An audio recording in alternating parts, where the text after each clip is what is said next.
So, hello mga mami, mga mamshi. So, merong nagtanong isang friend sabi niya kung ano raw ang trabaho dito sa Taiwan bilang isang caretaker. So guys, ang isang caretaker, mostly rito ng mga Filipina, yung mga nag-aalaga ng mga matatanda, ganyan, mga may sakit. Then, yung iba naman, gawaing bahay, nag-aalaga ng bata, ganyan, naglilinis. So, in short, isa kang chimay. Ganyan guys. Pero, don't worry dahil maraming mga degree holder dito. Merong teacher, may nurse, diba? Guess what? Kung magkano yung sahod dito. So, yun ang nila. Kumbaga, kasi kung sa Pilipinas ka, kung doon ka mag-work ng ganon is siguro mga yung iba napipilitan na mag-abroad dahil kailangan, lalong-lalo na kapag meron kang meron kang pangarap at tinutustusan sa pamilya, di ba? So, sa mga gustong mag-apply dito sa Taiwan bilang isang caretaker, ang tip ko lang, kailangan buo ang loob nyo, lalo na kung sa bahay kayo magtatrabaho.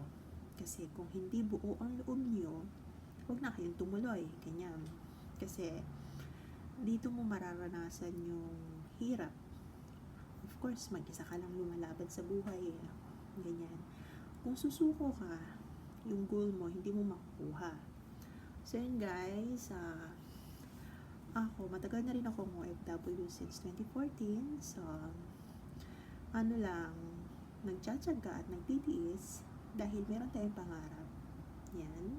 At ang aking pangarap is mabigyan ko ng magandang bukas yung aking mga anak. So yan, yung aking panganay, may work na, nagtatrabaho na. And then, itong aking bunso guys, this July, matatapos na, graduated na as bilang isang tourism student. So, yan, nakakatuwa dahil yung paghihirap mo at pagsasakripisyo mo is may bunga, di ba? So, yan ang sinasabi ko. Kailangan dedicated kayo sa trabaho. Yan. And of course, kailangan huwag kakalimutan na magdasal. Ganyan.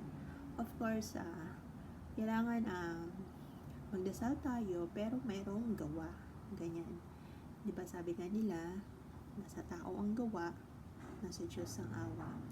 Hindi naman pwede dasal ka lang ng dasal pero hindi ka gumagawa at kumikilos. So, hindi mo makukuha yung success sa buhay kung hindi ka kikilos. So, yan lamang guys. Maraming salamat. Please follow my account in TikTok and also in YouTube. So, yung aking account po sa TikTok, Cathy Gonzalo and Cathy in Taiwan. And sa aking YouTube channel naman is Cathy Gonzalo. Please click and subscribe my channel account. So, para maging updated kayo sa lahat ng mga videos na aking i-upload, lalong-lalo na work dito sa Taiwan. So, thank you so much. Bye!